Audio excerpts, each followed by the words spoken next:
पूरा तो सब ठाकुर जी का सत्संग यहीं किए थे इसी पावन भूमि पर। और फिर पुनः आज 23 जुलाई है और 2 वर्ष पूरे हुए आरसीएम के।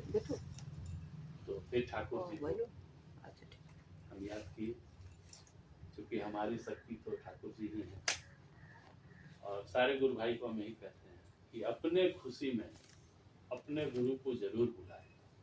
किसी तरह का फंक्शन होता है तो आप अपने गुरु को जरूर याद करें, क्योंकि बिना गुरु के जीवन में यदि आप दीक्षा या सदगुरु का दीक्षा आपके जीवन में नहीं है तो आप जो दान आज तक किए वो भी आपका व्यर्थ। इन्हें खुलता है, खराब फूट गया है। इसीलिए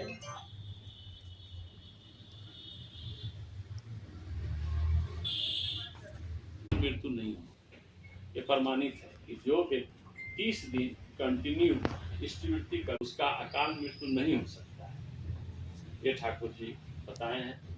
और जितने भी हमारे गुरु भाई यहाँ हैं सभी से निवेदन है कि थोड़ा शिथिलता आ गई है, अपने आप को जागरूक करिए और ठाकुर जी में लगिए। क्योंकि देखिए मार्ग तो यहीं से खुलना है, आप लाख कुछ कर लें कुछ भी कर लें, गुरु से ही मार्ग खुलना है।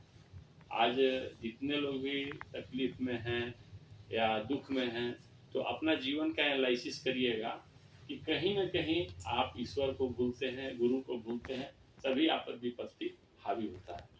जैसे हम लोग का क्या है कि सुबह सुबह हम लोग ठाकुर जी का भोग निकालते हैं, सूत उठ के बेड पर ठाकुर जी का भोग निकालते हैं। तो इसमें क्या है कि सर्वप्रथम गुरु को याद किए, सारे इष्ट देव को याद किए, सबको प्रणाम किए, तब धरती पे पैर रखे। तो स्वाभाविक है कि आप जब इसको सत्यनारायण कथा सुनिए और बोलेंगे कि कलयुग का एक प्रथम चरण है, तो प्रथम चरण में ये हालत है, द्वितीय तृतीय में क्या होगा? 4 चरण होता है। हाँ, तो द्वितीय चतुर्थ में क्या होगा जब कलयुग में यही हालत है? बोले हैं कलयुग केवल नाम आधारा, सुमर सुमर नर उतर ही पारा। कलयुग में सिर्फ नाम लीजिए, नाम ध्यान करिए, ठीक से सत्संग करिए, सत्संग में आइए। अभी कल से हमने 20-25 आदमी को फोन किया गुरु भाइयों, ठीक है? कोई काम नहीं होगा बस, या तो टीवी पर बैठा होगा, कोई काम नहीं। अभी स्थिति क्या है समझ के जानते हैं? स्थिति का समाज का ये है कि लोग कहता है कि प्रभु हमको कष्ट दे रहा है। अभी हर घर में देखिएगा, ज्यादा घर में सुबह सुबह सुबह उठ के लोग भगवान को पूजा पाठ नहीं करते। पहले क्या है,